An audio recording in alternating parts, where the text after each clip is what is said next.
안녕하십니까. 자, 이번 시간에는 감정평가와 관련된 기초 이론을 간략하게 보도록 하겠습니다. 자, 감정평가는 기본적으로 토지의 가치를 평가하는 것이기 때문에 토지평가의 기본 원리를 설명드리겠습니다. 건물은 기본적으로 우리가 콘크리트나 시멘트, 철근 등등을 부어서 투입해서 만들어내는 구조물입니다. 따라서 건축물의 경우에는 그 건축물의 용도, 구조, 크기에 따라서 어떤 표준적인 단가가 있고 그 단가에다가 곱하기 면적을 하면 어느 정도 건물의 가치를 쉽게 알 수가 있습니다. 물론 건물도 개별성이 있어서 어떤 건물은 뭐 이러한 설비도 있고 이러한 장식도 있고 이러한 자재나 이러한 공법을 각각 특이하게 쓴 경우도 있겠죠. 자, 그런 경우에는 기본적인 단가에다가 그러한 개별적인 내용들을 가감, 더하거나 빼서 보정을 해서 건물의 가치를 구하면 되겠습니다. 따라서 건물의 가치는 산출에 있어서 크게 어려움이 없는데 실제적으로 문제가 되는 것은 바로 토지의 가치가 문제가 되기 때문에 우리는 주로 토지 평가에 대해서만 얘기를 하는 것입니다.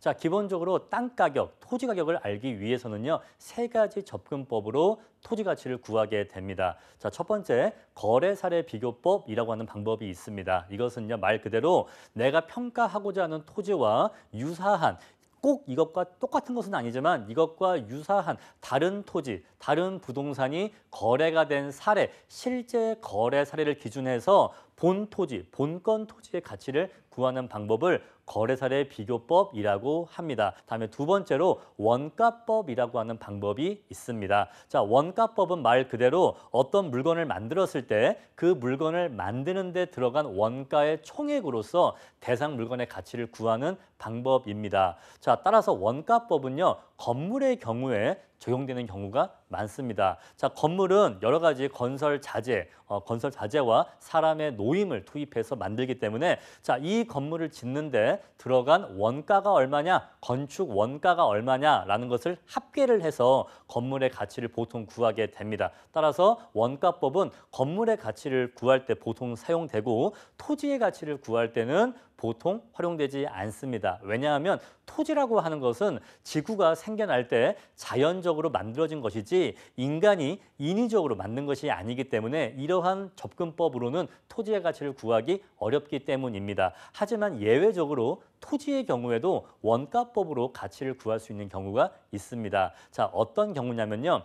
갯벌을 매립해서 만든 간척 사업지라거나 또는 조성된 산업단지 또는 조성된 택지의 경우에는 인간이 인위적으로 만들어낸 토지라고 볼 수가 있기 때문에 그때에는 조성 원가의 합으로서 해당 토지의 가치를 구할 수가 있습니다. 여러분, 예를 들어서 택지 개발 사업을 한번 예를 들겠습니다. 자, 어떤 지역에 농지나 임지가 있었다고 칩시다. 여기다가 아파트를 짓기 위해서 택지 개발 사업을 한다고 합시다. 그럼 맨 먼저 농민들의 토지를 수용해야겠죠. 보상평가를 통해서 농민들이 갖고 있던 토지를 국가가 수용해야 됩니다. 일단 그때 보상평가가 이루어질 것이고 얼마의 토지를 사온 다음에 그다음에 토지를 갈아엎어서 자, 아파트를 지으려면 땅속에 뭐가 필요합니까? 수도관, 가스관, 또 상하수도관, 또 인터넷선, 통신 설비 이런 것들을 땅속에 매립을 해야 될 것입니다. 자, 그리고 그 위에 아파트 단지가 들어서면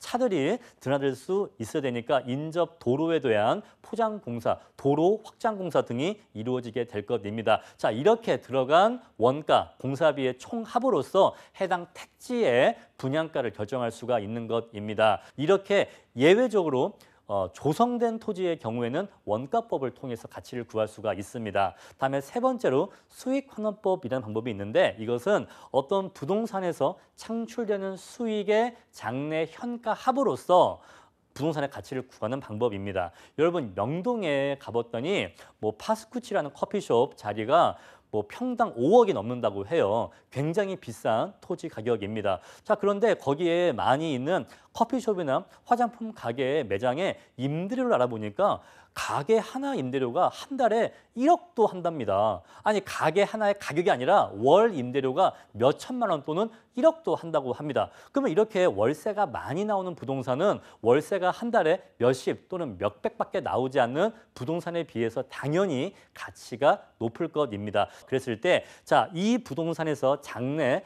창출할 것으로 예상되는 미래 수입들의 현가 합을 구하면 그 부동산의 가치를 구할 수 있다는 논리가 바로 수익환원법 논리입니다. 따라서 수익환원법은 농지나 임지와 같이 임대료가 발생하지 않는 토지보다는 상업지와 같이 임대료가 발생하는 토지에 더욱더 적합한 평가 방법이 되겠습니다. 자, 우리 이 세 가지 접근법을 가치 삼면성에 의한 접근법이라고 하는데 거래사례 비교법은 시장성에 근거한 접근법이고 원가법은 비용성, 수익환원법은 수익성에 근거한 접근법입니다. 자, 우리 가치 삼면성이라고 해서 이론적으로는 완전 경쟁 시장이라면 이 세 가지에 의한 가치가 일치해야 하지만 현실의 부동산 시장은 불완전 경쟁 시장이기 때문에 불합리한 요소가 있기 때문에 이 세 가지의 가치가 반드시 일치하지 않습니다. 따라서 감정평가사는 토지 가치를 구할 때는 이 세 가지 접근법에 의한 가치를 각각 구한 다음에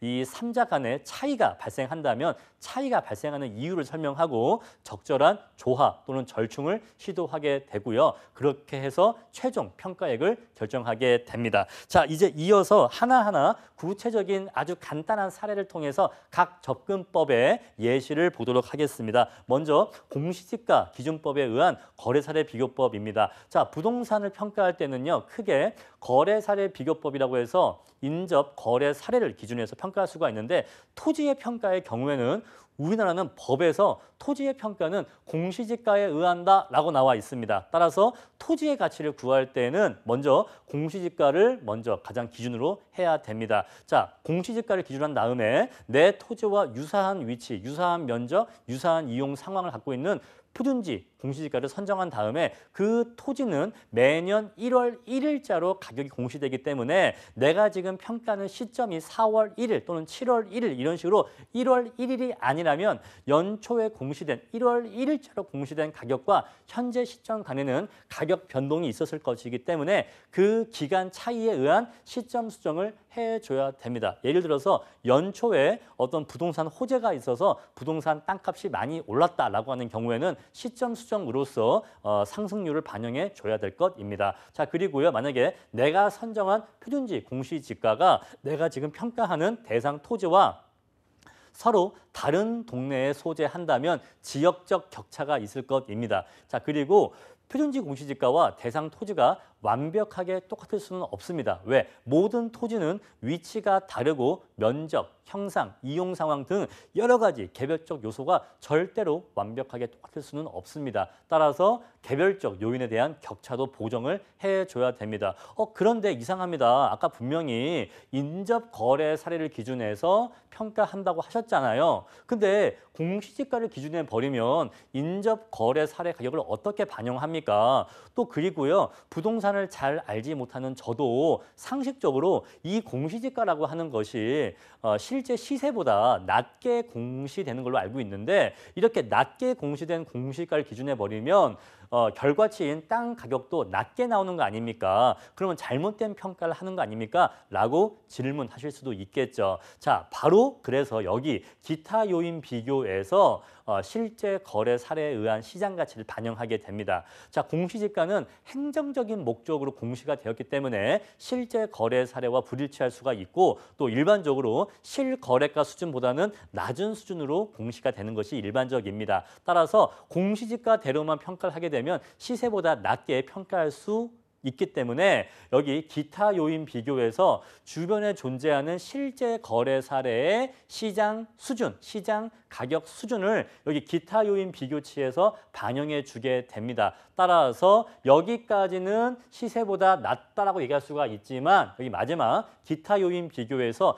시세 수준으로 지가를 회복시켜 주기 때문에 결국 최종 결과치는 인접 거래 사례 시세를 반영하고 있고 그래서 정확한 평가 결과치가 나올 수 있다라고 말씀드릴 수 있습니다. 한번 예를 들어 보겠습니다. 자, 사례 부동산 가격이 제곱미터당 100만 원이라고 합시다. 또는 표준지 공시지가 가격이 100만 원이라고 할 수도 있겠죠. 자, 사례 부동산의 거래 이후 기준 시점까지 지가가 10%가 변동했다고 합시다. 그러면요, 시점 수정으로서 이 가격에다가 1.1을 곱해서 그 기간 동안에 지가가 10% 오른 것을 반영해 줘야 됩니다. 자, 단 단가에다가 곱하기 1.1을 하면 시점 추정되는 것이고요. 자, 대상 부동산의 지역 요인은 110인데 사례 부동산은 100이라고 합니다. 자, 아마도 사례 부동산은 대상 부동산보다 좀 더 열등한 지역에 소재하는 부동산인 것 같습니다. 따라서 대상이 좀 더 지역적으로 우세하니까 10% 정도 가격을 또 올려주면 되겠습니다. 곱하기 1.1을 하면 되겠죠. 100분의 110을 곱해주면 됩니다.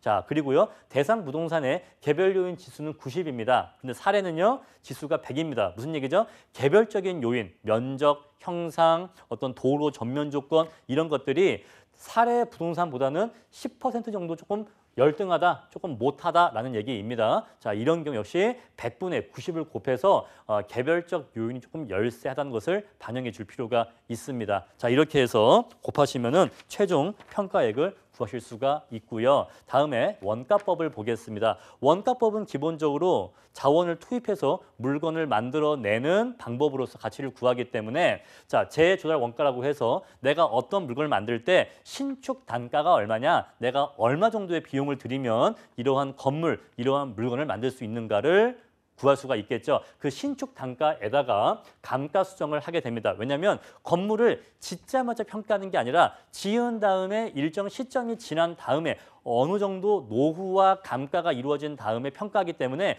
그 시간 동안에 이루어진 가치 감소 요인, 즉 감가는 반영해 줘야 됩니다. 여러분 건물이 딱 완공을 했을 때는 완전히 새 건물이지만 사람이 사용하고 눈과 비를 맞다 보면 점차 더러워지기도 하고 녹슬기도 하고 금도 가고 그렇습니다. 그러한 노후도를 반영해 줘야 되고요. 곱하기 면적을 해서 전체 가격을 구하게 됩니다. 한번 예시를 보겠습니다. 자, 어떤 건물의 준공 시점이 즉 완공 시점이 2009년 6월 30일이라고 합시다. 그런데 평가를 하는 기준 시점은 2014년 6월 30일 날짜로 이 건물의 가치를 구한다고 하겠습니다. 자, 이 건물은 이런 건물을 기준 시점에 있어서 새로 만든다면 2억 원의 공사비가 필요하다고 하고요. 이 건물은 내용 연수가 50년짜리여서 50년 동안은 어떤 건물로서 기능을 발휘할 수 있다고 합니다. 자, 감가 수정은 정액법에 의하는데 정액법이라고 하는 것은 1년 지날 때마다 일정한 비율로 똑같이 감가하는 것을 정액법이라고 합니다. 따라서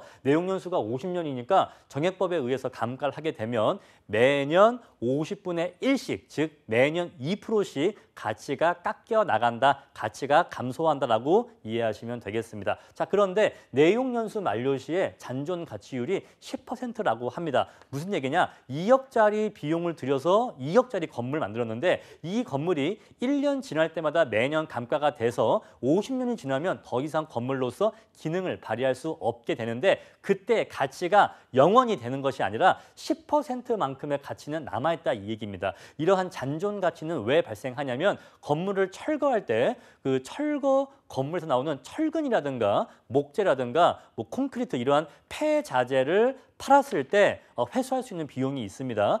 그런 것들로 인해서 잔존 가치가 10% 있다면 사실은 이 2억이 50년 동안 매년 2%씩 매년 감가되는 게 아니라 90%만이 감가가 되는 것이겠죠. 왜? 50년 지났을 때 10%는 남아있기 때문에 10%는 놔두고 2천만 원 남아있고 1억 8천에 대해서만 50년 동안 감가를 하시면 되는 겁니다. 그러면 매년 감가가 얼마씩 이루어지겠습니까? 1억 8천에 매년 2%씩 50분의 1씩 매년 감가가 이루어지고요. 자, 그러면 지금 건물이 지어진 지 5년이 지났기 때문에 5년치의 감가를 빼주면 되겠습니다. 그래서 이 건물의 가치는 2억 원에서 매년 1억 8천에 대한 50분의 1, 2%가 5년 동안 감가가 되었으니까 1,800만 원이 감가가 되었겠네요. 그렇게 해서 현재 가치를 구하시면 되겠습니다. 자, 다음으로써 수익환원법을 알아보고자 합니다. 자, 수익환원법은 아까도 말씀드렸지만 이 부동산을 내가 소유하고 있음으로 인해서 내가 장래 얻을 수 있는 편익이 있습니다. 보통은 월세 또는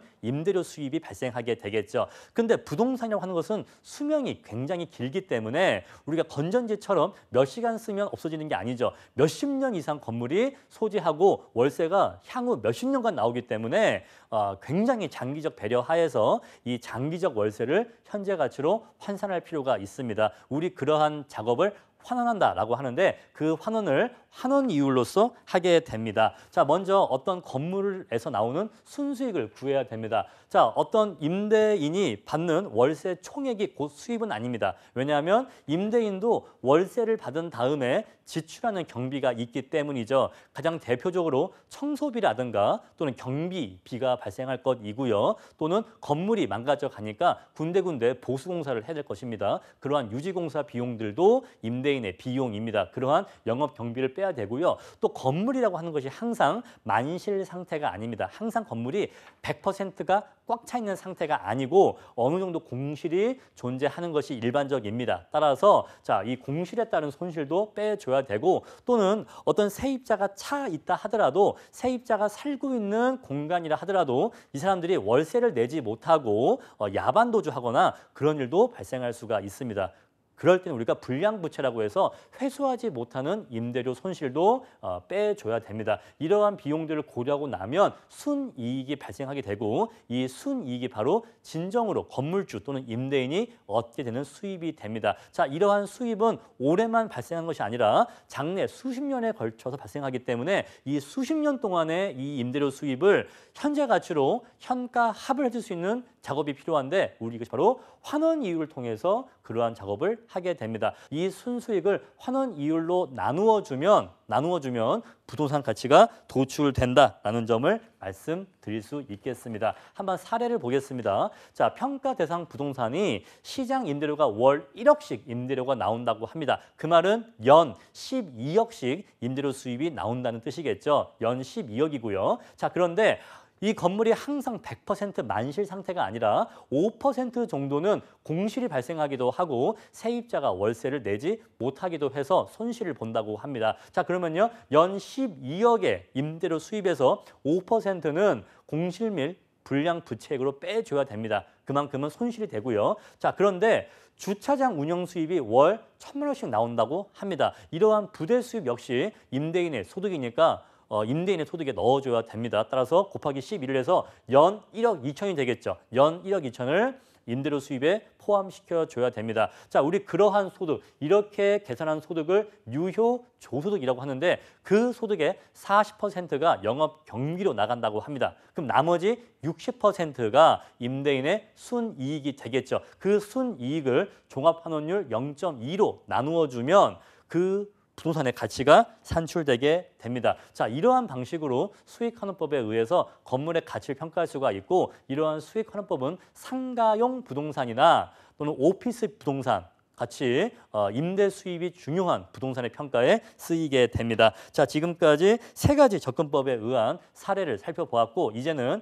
감정평가 이론이라고 하는 과목에 있어서 주관식 답안지를 작성하셔야 되는데 자, 이 답안지를 어떻게 작성하는 것인지 그 실제 사례를 알려드리고자 합니다. 자, 실제 기출문제를 통해서 한 가지 답안지 작성법을 알려드리고자 합니다. 자, 과거 실제 기출문제입니다. 부동산의 자연적인 특성은 각종 부동산 문제를 발생시킨다. 따라서 필연적으로 반드시 부동산에 대한 정부 개입을 초래하게 된다. 부동산의 자연적 특성을 언급하고 이러한 특성에 의해서 파생된 문제점과 정부 정책의 개입 수단을 설명하시오라고 점수는 20점을 주었습니다. 여러분, 점수의 크기는요. 답안지의 분량의 크기와 비례합니다. 30점짜리 문제는 20점짜리 문제에 비해서 답안지 분량이 1.5배가 되어야 되는 것이고요. 10점짜리 문제는 이 문제의 절반 분량으로 답안을 작성하시면 되는 겁니다. 자, 문제 요구사항은 총 3가지입니다. 부동산 특성 설명하고 이 특성에서 나오는 파생된 문제점 얘기하고 이 문제점 해결하기 위한 정부 정책 수단을 설명하라라고 했습니다.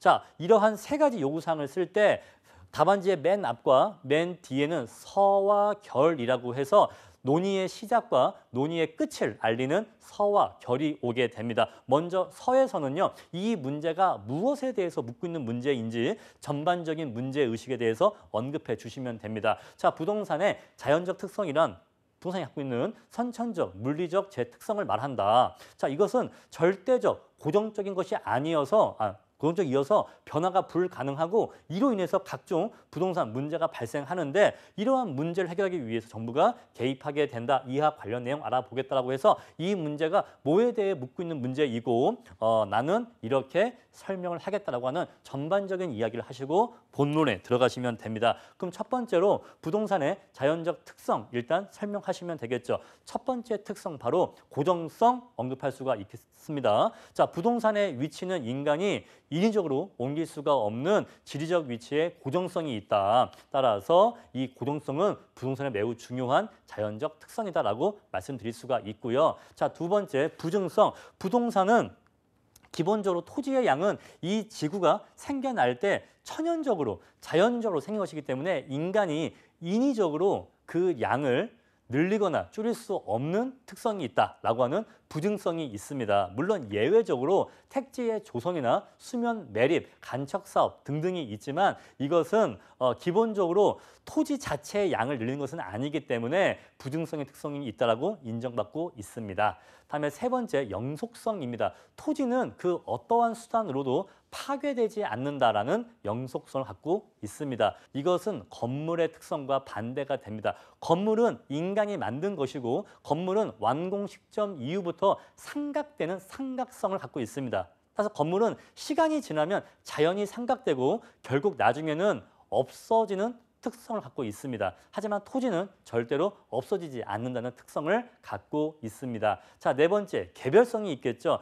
자, 토지는 그 어떠한 토지도 똑같은 위치, 똑같은 면적 또는 똑같은 형상을 다 똑같이 갖고 있을 수는 없습니다. 자, 이렇게 해서 부동산의 자연적 특성에 대해서 언급을 한 것입니다. 그럼 그 다음에 뭘 해야겠죠? 자, 이로 인해서 어떠한 부동산 문제가 생기고 그 문제를 해결하기 위한 정책 개입은 무엇이 있는지를 서술하셔야겠죠. 목차 잡았습니다. 부동산 문제와 정책 개입이에요. 자, 부동산 문제란 이러이러한 것인데 인간과 부동산의 관계 악화를 얘기하는데 이것을 해결하기 위해서 각종 정책적 개입이 있다라고 개설한 다음에 이제 본론 들어갑니다. 자, 먼저 고정성과 이에 근거한 개별성. 기본적으로 개별성은 위치의 개별성인데 위치가 개별적인 이유는 부동산의 위치가 고정되어 있다라고 하는 고정성에서 파생되어 나오기 때문에 보통은 고정성과 개별성을 같이 세트로 묶습니다. 자, 이러한 위치의 고정성 때문에 뭐가 나온다? 바로 외부 효과라고 하는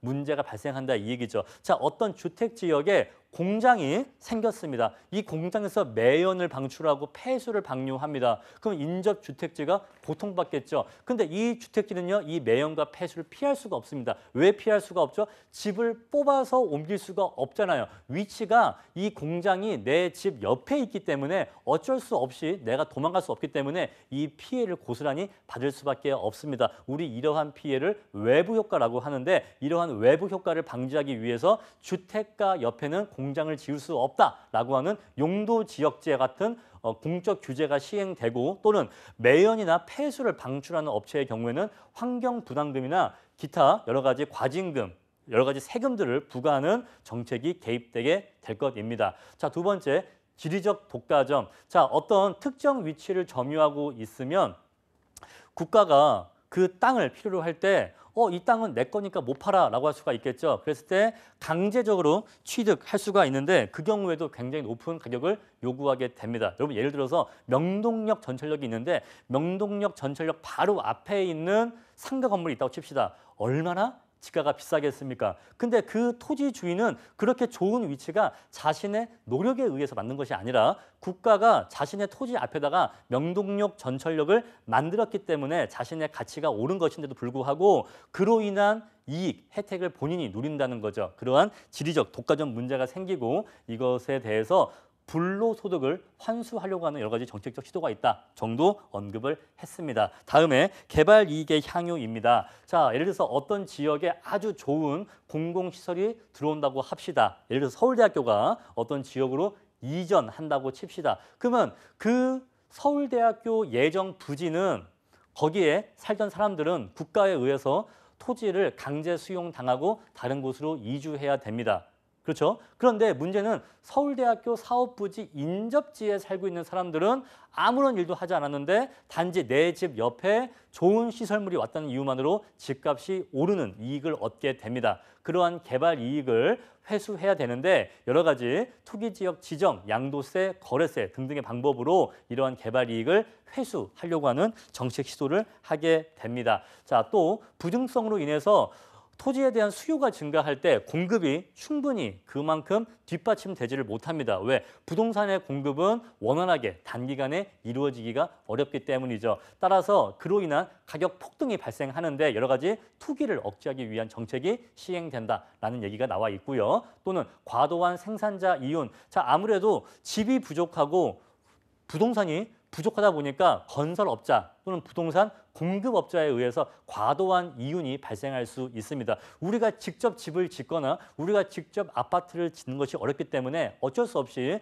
대규모 건설업자나 공사업자에 의존할 수밖에 없는데 이 과정에서 그 사람들이 폭리를 취할 수 있다는 거죠. 따라서 뭐 분양 원가를 통제한다거나 하는 방법을 통해서 이러한 과도한 생산자 이윤의 발생을 억제한다라는 정책 개입도 이루어질 수 있겠습니다. 또 영속성, 자 토지는 그 존재가 영원히 이루어지기 때문에 한 번 잘못 개발되면 그 잘못 개발된 상태로 오랜 시간 남아있게 됩니다. 따라서 신중한 국토 계획을 세워서 장기적인 배려하에서 부동산을 개발하려고 해야 된다라는 정책 개입이 있고요. 자, 지금까지 끝났고요. 이제 결에서 자, 이래서 각종 문제를 해결하기 위해서 정부가 개입하게 되는데 하지만 정부 개입 그 자체도 완벽하지만은 않다. 왜? 정부도 여러 가지 뭐 정부의 부조, 비효율적 정책 집행 등등에 의한 정부 실패도 발생할 수 있기 때문에 정부가 부동산 문제를 해결하기 위해서 개입하려 한다 하더라도 신중하게 정부 개입이 이루어져야 한다는 관련 문제까지 언급을 하고 본 문제에 대한 논의를 마치게 되는 것입니다. 자, 여러분 이런 식으로 2차 주관식에서 무엇을 써라라고 요구하게 되면 거기에 대해서 요구사항대로 적절한 분량과 목차를 갖추어서 자신의 생각과 지식을 간결하게 정리하시면 되겠습니다. 자, 이렇게 해서 제가 오늘 여러분들한테 감정평가사라고 하는 직업 소개 그리고 어떻게 공부를 해야 감정평가사 시험에 합격할 수 있는지 또 현실적인 많은 고민들 또 기초 이론 등등에 대해서 설명을 드렸습니다. 하지만 시간 제약상 완벽하고 더 충분한 자세한 설명을 드리지 못한 부분이 있기 때문에 한국산업인력관리공단 큐넷 홈페이지에 들어가시면 감정평가사 그 홈페이지 안에 여러 가지 기출문제 자료하고 역대 시험에 대한 통계 자료 그리고 시험의 시행 계획 등등에 대한 공고문들이 올라와 있습니다. 따라서 큐넷 홈페이지를 이용하시면 감정평가사 시험에 대한 좀 더 자세한 자료를 얻으실 수 있습니다. 또 감정평가사 시험을 공부할까 말까 하는 고민이 있으실 때는 우리 다음에도 있고 네이버에도 있는데 감정평가사 수험 카페가 있습니다. 이런 카페에 가입을 하셔서 본인의 고민도 상담을 받으시고 또 다른 수험생들이 올리신 글들도 읽어보신다면 좀 더 감정평가사 자격증에 대한 충분한 정보를 얻으실 수 있을 것 같습니다. 감사합니다. 마치겠습니다.